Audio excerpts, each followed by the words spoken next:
బంగాళాఖాతంలో వరుస అల్పపీడనాలు వాయుగుండాల కారణంగా వాతావరణ శాఖ ఏపీకి రెయిన్ అలర్ట్ జారీ చేసింది. మలేషియా పరిసర ప్రాంతాలలో ఏర్పడిన అల్పపీడనం దక్షిణ అండమాన్లో వాయుగుండంగా మారిందని తెలిపింది. దీనికి తోడు నైరుతి బంగాళాఖాతంలో మరో అల్పపీడనం ఏర్పడే అవకాశం ఉందని పేర్కొంది. దీని ప్రభావంతో దక్షిణ కోస్తాంధ్రలో రాబోయే 4 రోజుల పాటు మోస్తారు వర్షాలు కురిసే అవకాశం ఉందని అధికారులు తెలిపారు. ఇక ఇదే ఏపీ రెయిన్ అలర్ట్పై వాతావరణ శాఖ అధికారులతో మా Visakha bureau Shiv Bharat Kumar face to face.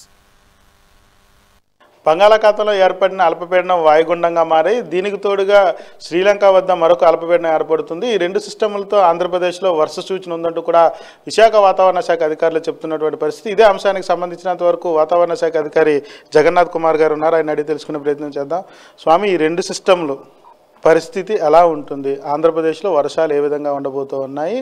మరి ముఖ్యంగా ఉత్తరాంధ్రకు సంబంధించి కూడా ఏ విధంగా ఉండబోతుంది? ఎప్పటి నుంచి వర్షాలు పడే అవకాశం?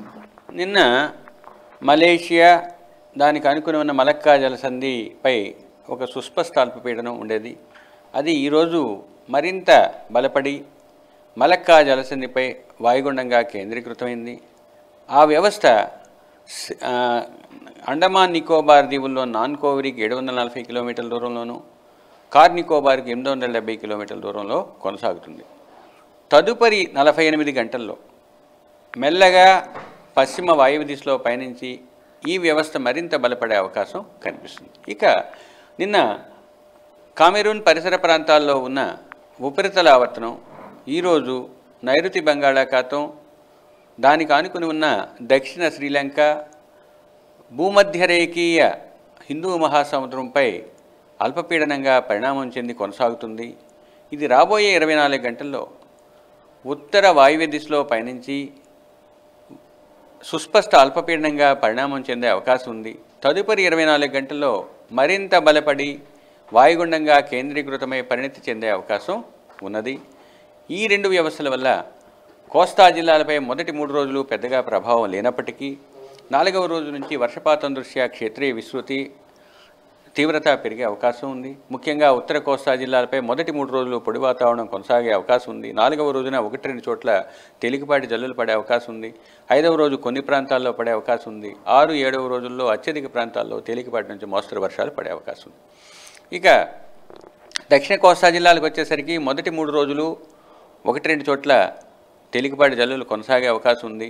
4వ రోజున కొన్ని ప్రాంతాల్లో, 5వ రోజు పలు ప్రాంతాల్లో, 6, 7వ రోజులు అత్యధిక ప్రాంతాల్లో తేలికపాటి నుంచి మోస్తరు వర్షాలు పడే అవకాశం ఉంది. ఇక తీవ్రత దృష్ట్యా వర్షపాతం 5వ రోజు నుంచి అనగా 29వ తేదీ నుంచి డిసెంబర్ 1 వరకు పడే అవకాశం కోస్తా జిల్లాలపై ఉంది. ముఖ్యంగా 29వ తేదీ మరియు 1వ తేదీన దక్షిణ కోస్తా మరియు రాయలసీమ జిల్లాలపై భారీ వర్షాలు 1-2 చోట్ల పడే అవకాశం ఉంది. 30వ తేదీన రాయలసీమ, దక్షిణ కోస్తా జిల్లాలపై భారీ నుంచి అతి భారీ వర్షపాతం పడే అవకాశం ఉంది. ఉత్తర కోస్తాలో 6వ రోజు, 7వ రోజు అంటే 30వ తేదీన మరియు 1వ తేదీన భారీ వర్షాలు 1-2 చోట్ల నమోదయ్యే అవకాశం. వీటితో పాటుగా సముద్ర తీరం వెంబడి, దక్షిణ కోస్తా తీరం వెంబడి తీరం ఆవల ఈదురుగాలు 35 నుంచి 45, గరిష్టంగా 55 కిలోమీటర్ల వేగంతో వీచే అవకాశం ఉన్నందువల్ల మత్స్యకారులు 3వ రోజు అనగా 27వ తేదీ నుంచి 30వ తేదీ వరకు వేటకు వెళ్ళవద్దని హెచ్చరికలు జారీ చేయడమైంది. తదుపరి పెరిగే గాలులను బట్టి వారికి సూచనలు అందజేయడం జరుగుతుంది. అలాగే వ్యవసాయదారులకు కూడా మాకున్న ప్రత్యేక విభాగం ద్వారా సలహాలు, సూచనలు, హెచ్చరికలు, వాతావరణ పూర్వానుమానాలు పంపించడం జరిగింది. కాబట్టి తదనుగుణంగా వారు చర్యలు తీసుకుంటారని ఆశిద్దాం. ఏదైతే బంగాళాఖాతంలో రెండు సిస్టంలు ఒక్కసారిగా కొనసాగుతున్నటువంటి నేపథ్యంలో కొన్ని ప్రాంతాల్లో 3 రోజుల అనంతరం కూడా ఆంధ్రప్రదేశ్ అంతటా పొడి వాతావరణం కొనసాగుతుంది. కొన్ని ప్రాంతాల్లో మాత్రమే చెదురుముదురుగా వర్షాలు పడే అవకాశం ఉందంటూ కూడా వాతావరణ శాఖ అధికారులు చెప్తున్నటువంటి పరిస్థితి. మరొక వైపు తీర ప్రాంతాల్లో ఉన్నటువంటి సముద్ర మత్స్యకారులు ఎవరు కూడా సముద్రంలో వేటకు వెళ్ళొద్దని, సముద్రం అల్లకల్లోలంగా ఉన్నటువంటి నేపథ్యంలో 30వ తేదీ వరకు కూడా వేటకు వెళ్ళొద్దంటూ కూడా అధికారులు చెప్తున్నటువంటి పరిస్థితి.